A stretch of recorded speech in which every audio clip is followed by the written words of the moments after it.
Okay, this afternoon we're going to be doing the bat lab, the Chiroptera lab.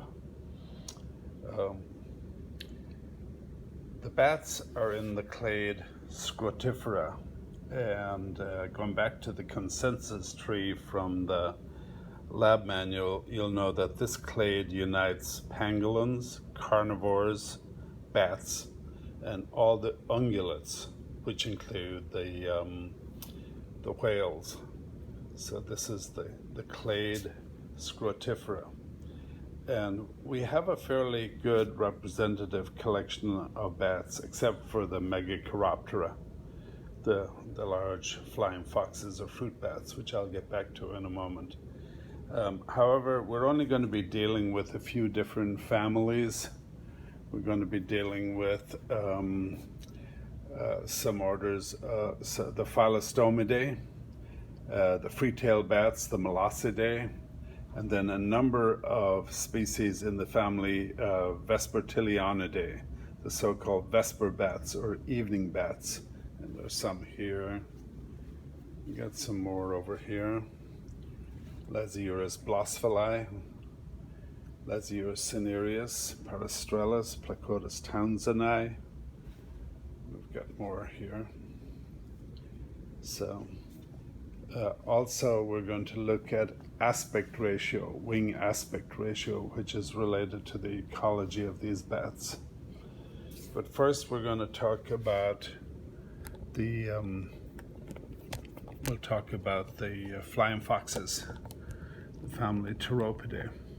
Before I do that though, I want to talk very briefly about the classification of bats.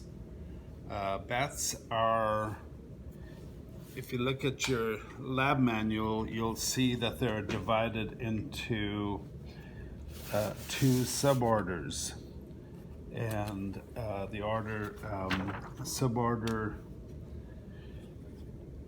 two clades, and I'll refer you to this figure in your lab manual. The clade, the Pteropodidae, which includes the fruit bats, and that's in the family Pteropodidae, which I'm just going to deal with, and then the larger clade, which has a lot of the so-called microchiropterans, and that's called the Yangochiroptera, and we'll deal with those in a second video. But first I'm going to talk about the family Pteropodidae here. So let's talk about the fruit bats. Unfortunately, we don't have any specimens, real specimens of the fruit bats. We have just this one skull model here. And again, we're not going to use the new classification here of the bats, the Pteropodidae and the Yangochiroptera, the two clades that are described. They're described both in the textbook and in the lab manual.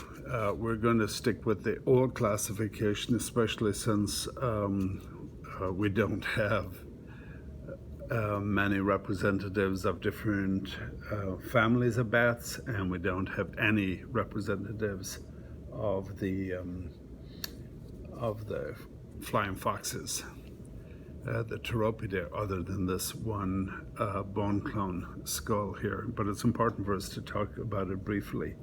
The difference between the two of them, if you refer to that figure in your lab manual, is that molecular analysis have shown that the flying foxes, which used to be in the suborder Megachiroptera on their own, is that molecular DNA analyses have shown that they form a monophyletic group with five other families of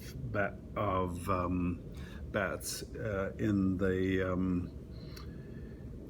group, the Rhinolophoidea, and these include the horseshoe bats and a number of other families, and we won't be covering those in lab. I'll talk about some of them in in lecture, however. But the large bats, the so-called Megachiropterans, are different and worth discussing because they're distinctive in that they do not use sonar, they do not use echolocation to find their food. They're called flying foxes often because they have fox-like heads or faces, or many of them do. And these are large bats, and they're known from the Australasian region primarily, and they roost in large numbers in trees, hang upside down, of course, like other bats, and they feed at night on fruit primarily, so they'll fly considerable distances to get to fruit trees. So we're sticking to this old classification here in the order Chiroptera, suborder Megachiroptera, and the family is Pteropodidae. And when you look at the skull, it looks superficially like a carnivore skull. You see these large canines up front. If you look at the teeth, you'll see the teeth, they don't have carnassials or anything like that. They have a postorbital bar at the back of the skull here, at the back of the, not the back of the skull, the back of the orbits. So it's a fairly distinctive skull. So this is the skull of Pteropus, a fruit bat, and here's the lower jaw.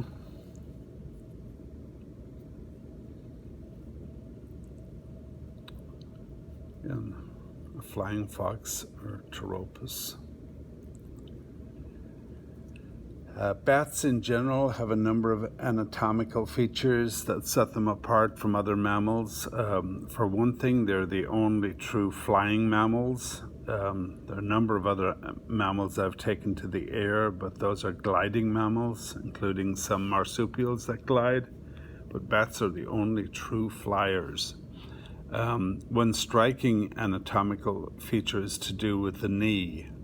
The knee points backwards, and this allows the leg to bend forwards, and that allows them to hang upside down from branches or other structures. So they're the only true flying mammals. Okay.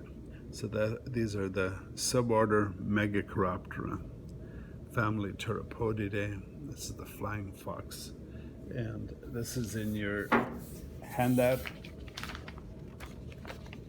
Well, I have a 2-page handout for you, and this one you only need to know to family. These are the fruit bats, page 213 in your lab manual.